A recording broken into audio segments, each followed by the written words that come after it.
Assalamualaikum warahmatullahi wabarakatuh.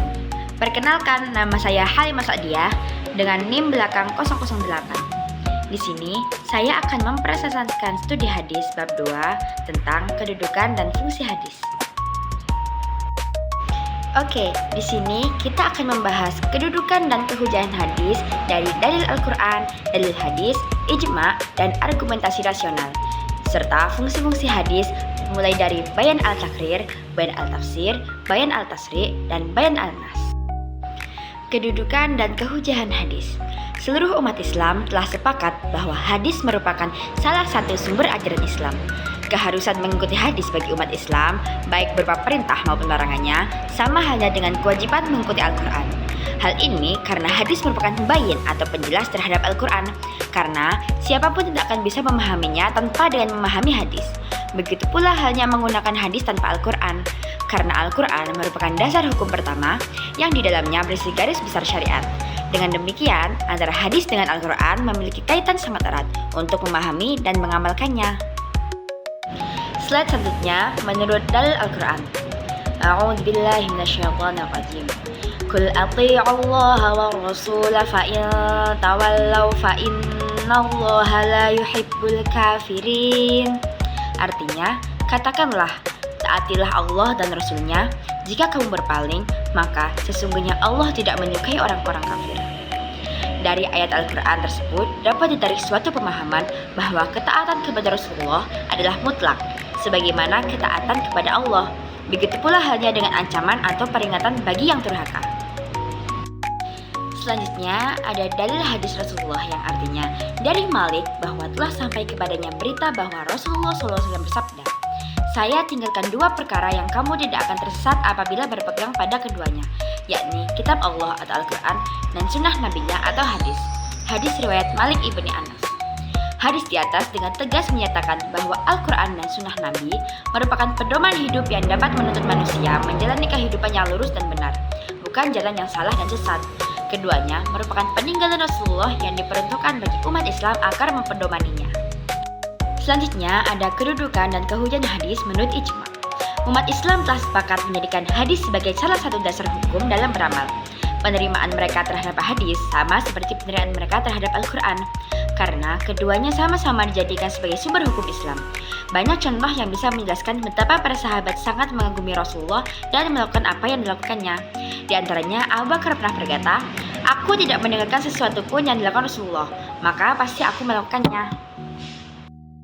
Selanjutnya, argumentasi rasional. Kehujahan hadis dapat diketahui melalui argumentasi rasional dan teologi sekaligus. Beriman kepada Rasulullah merupakan salah satu rukun iman yang harus diyakini oleh setiap muslim. Keimanan ini diperintahkan oleh Allah dalam Al-Quran agar manusia beriman dan mentaati Nabi.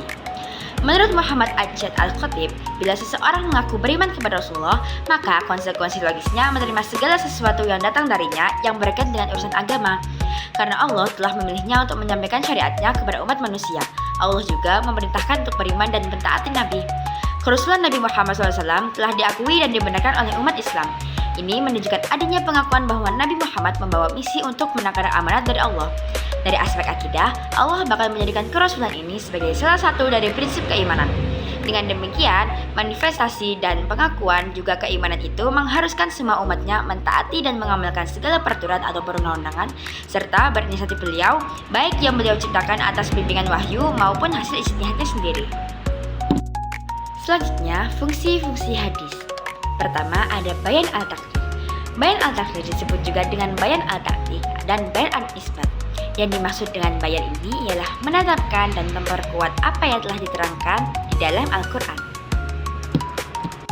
Yang kedua ada bayan al-tafsir, yakni penjelasan hadis terhadap ayat-ayat yang memerlukan perincian atau penjelasan lebih lanjut, seperti pada ayat-ayat yang mujmal, mutlak, dan am.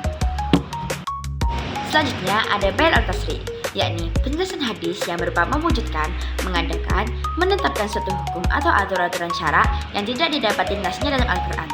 Suatu contoh hadis Nabi di sini bisa dikatakan bahwa Al-Quran tidak menjelaskan tentang keharaman mengawini seorang wanita bersamaan dengan bibinya, baik dari pihak ayah maupun ibunya.